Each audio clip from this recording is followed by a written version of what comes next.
E agora sim, o nosso encontro, como eu havia prometido, é com um craque. Craque. Eu fiquei morto de inveja porque eu o vi antes em um outro programa e fiquei muito estimado. Falei, como é que esse menino genial não foi primeiro no Papo Vanguarda?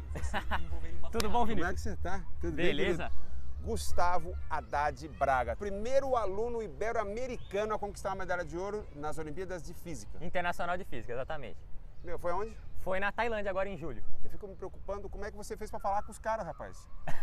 É tudo em inglês nessas competições, né? Tá, tudo bem. Você é estudante aqui em São José dos Campos, nasceu em Taubaté. Isso, exatamente. Você imagino que você esteja agora na época de vestibulares. Isso, estou no terceiro ano. E vai prestar o quê? Eu estou prestando agora mais para engenharia, assim, no geral, né? Eu penso em fazer o ITA aqui em São José mesmo e alguns para medicina. Tá, vou te dizer que se você fizer menos que o ITA, você nunca mais volta no Papo Vanguarda, não falo mais com você. Pode deixar. A gente perde a amizade. Gustavão, Gustavão, eu fiquei muito impressionado em ver você, em saber dos seus títulos e tudo mais, porque além de tudo você é um menino queridíssimo, muito simpático, muito expressivo, muito expansivo. E aí fiquei pensando, pô, todo mundo deve achar mais um nerd, mais... Não é nada disso, né? Você gosta de natação também? Eu gosto, eu pratico natação há mais de 7 anos aí. E é uma coisa que a gente sempre tenta mostrar, assim, né? Que essa imagem estereotipada da pessoa que gosta de estudar é errada, né? Pra mim, estudar é um hobby mesmo, eu faço porque eu gosto, não é nada forçado. Tem um camarada seu que já passou aqui no Papo Vanguarda, o Uzier. O Luiz Uzier, isso mesmo, amigo meu lá do colégio também. Agora abre o jogo, o que vocês comem na merenda, assim? O que tem no lanche de vocês, na água de vocês? Porque ele tá em Harvard, pô. Tá em Harvard. E aí, o que vocês comem? Abre o jogo, pode falar.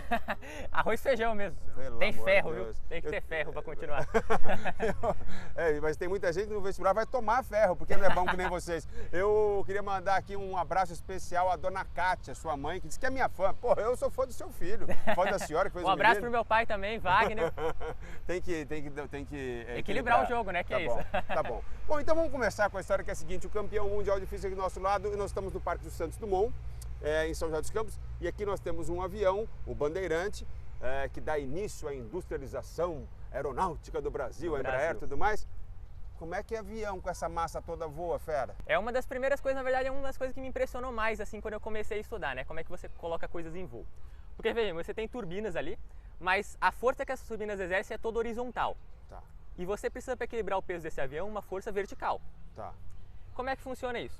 Se você olhar um pouco por baixo, você vai ver que a parte de baixo das asas, elas são meio curvadas. E o que acontece? Essa curvatura, ela diminui a velocidade do ar que está passando por baixo da asa. Tá. E diminuir a velocidade do ar significa deixar ele mais tempo em contato com a asa e, portanto, a força que o ar que está passando por baixo exerce acaba sendo maior que a força do ar de cima. E é exatamente isso que gera força de sustentação para o avião. Então é a asa. É a asa. O grande mistério é a asa. O grande mistério é a turbina serve para quê? Ela serve para fazer o avião andar numa certa velocidade e esse ar conseguir fluir. Então é como se a asa colocasse ele apoiado numa coisa e a turbina fizesse ele para frente. Isso, exatamente. Bens a Deus, rapaz. Agora eu já entendi tudo. E, por exemplo, foguete. Aqui também nós estamos vendo aqui atrás foguetes. Como é que o foguete faz para ter tanta força para romper a atmosfera? Ah, pois é, isso aí exige uma quantidade de combustível gigantesca, né? Se você olha para um foguete desses em extrema miniatura, né? O que vai para a alta atmosfera e que acaba entrando em órbita, na verdade, é só a pontinha lá de cima. Esse resto tudo aí serve para guardar combustível. A massa que guarda de combustível é muito superior aí à massa do foguete mesmo. Por isso, então, é uma porrada que É dá uma para ter aquela porrada. explosão para romper, principalmente a força da gravidade. Isso, exatamente.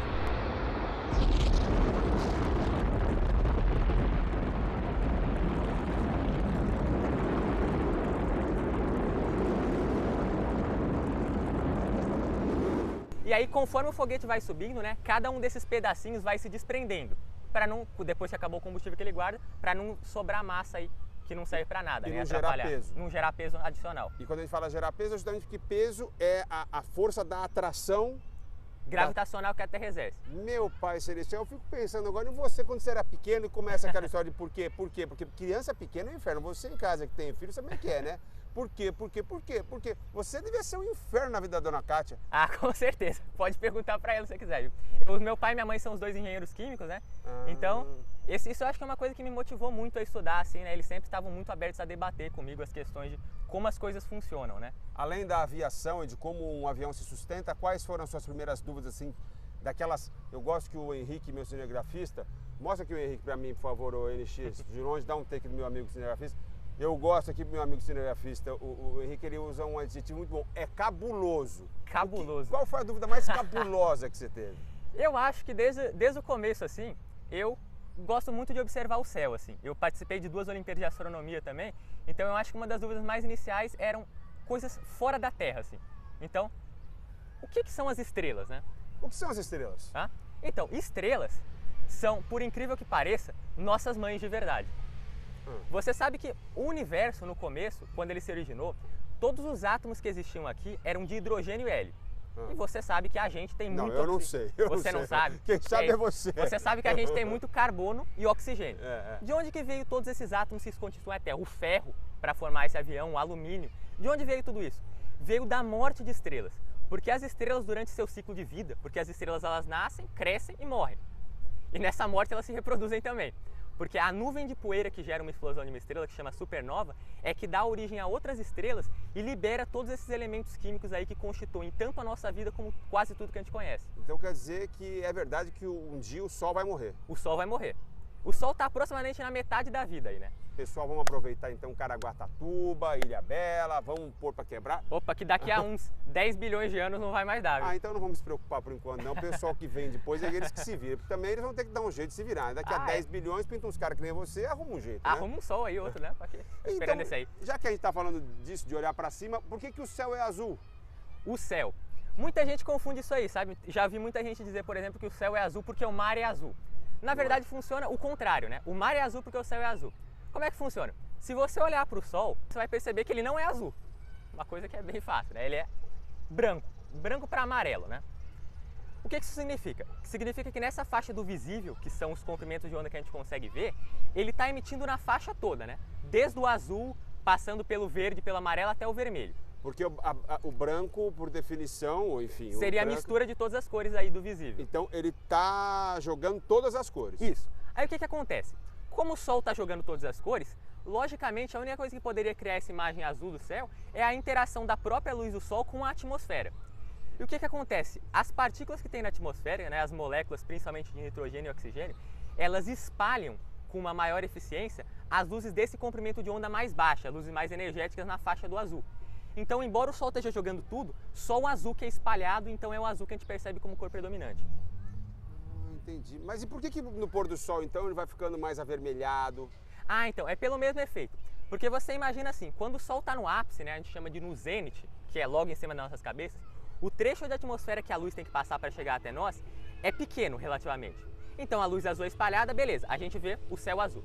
Quando o Sol está quase se pondo, né, no nosso horizonte de observação, o trecho da atmosfera que tem que passar é muito grande. A distância é maior. Então a luz azul acaba sendo espalhada demais e só sobra vermelha. É por isso que a gente vê mais avermelhado o Sol no pôr do Sol. Porventura a gente é enganado com o que a gente vê? O que a gente vê não necessariamente é daquela cor? Não necessariamente é daquela cor no sentido de que a atmosfera influi muito, né? Na verdade, isso até aí é o que motiva os pesquisadores a gente tentar fazer observações de fora da Terra. A gente tem grandes observatórios aqui na Terra, né? Até posso citar o Observatório Vila Longo, lá no Rio de Janeiro, que é onde a gente fez o treinamento para as próximas Olimpíadas. Mas o que mais motiva os pesquisadores assim é colocar satélites em órbita, né? Tipo o Hubble. Por que isso? Porque colocando em órbita você justamente impede que a atmosfera bloqueie uma parte da luz ou que atrapalhe o que você está tentando visualizar, né? Você consegue observar as cores mais reais aí. Como é que é um treinamento para as Olimpíadas, rapaz? São então, questões e que é? São questões mesmo, né? A Olimpíada em geral demora 3 semanas. Uma semana ou 2 antes, os estudantes todos se reúnem aí e os estudantes, eu digo os 5 que são selecionados, né, em geral. Eles se reúnem e a gente faz um treinamento com professores, doutores mesmo da universidade. E uma coisa que é muito bacana é que a gente tem a oportunidade de usar os laboratórios de lá, né? Isso eu acho que é até uma função muito interessante das Olimpíadas, que é justamente aproximar o estudante de ensino médio do ensino superior. Porque quando a gente está no ensino médio, a gente não tem uma noção muito boa ainda do que é feito na universidade, né? E principalmente não tem noção dessas coisas que a gente está tratando hoje. Afinal de contas, para que eu estou estudando isso? Exatamente, né? Por que eu tenho que saber resolver equação de segundo grau, né? Quando você se aproxima mais do contexto universitário, você vai vendo como a pesquisa realmente funciona, né?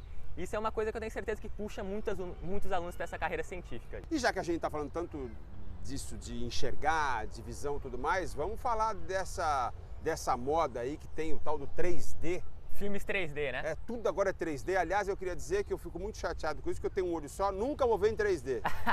Pois é, isso é um probleminha, né? Quando você olha... Pra você, pra mim é um problemão.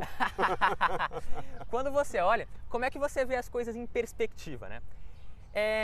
Eu sugiro que as pessoas façam uma experiência que é o seguinte: você primeiro fecha um olho e olha, e aí fecha o outro. Você vai ver que as coisas parecem se mexer um pouquinho assim.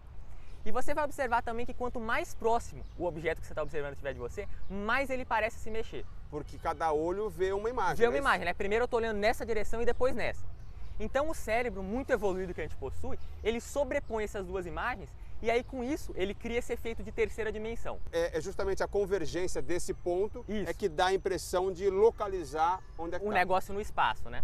E aí os você vê filmes fora 3D, da tela. como é que eles funcionam? Eles funcionam justamente assim. O cara, ao invés de projetar na tela uma imagem, ele projeta duas, ligeiramente diferentes. É por isso que você tirar o óculos e olhar, você vai ver um negócio meio borrado, né? Os contornos não muito bem definidos. Eu sei como então, e como é que ele faz? Aquele óculos, cada lente dele deixa passar só uma dessas duas imagens. É um efeito que chama polarização. Esses óculos são feitos de um material que chama polaroide e eles deixam passar luz que o campo elétrico da luz vibra só em uma direção. Então, uma lente bloqueia uma imagem, só deixa passar uma, a outra lente bloqueia a outra e deixa passar essa aí.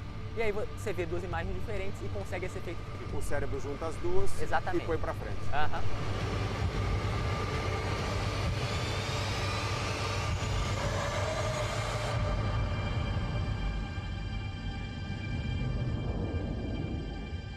Olha, Gustavão, muito obrigado. Opa, obrigado, prazer falar com você. Prazer conhecê-lo pessoalmente. É mesmo um orgulho pra gente tê-lo por aqui em São José dos Campos. Saber que você vai continuar aí no ITA, se Deus quiser. Sem dúvida. Mas vai alçar voos ainda muito maiores, tá bom? Muito obrigado.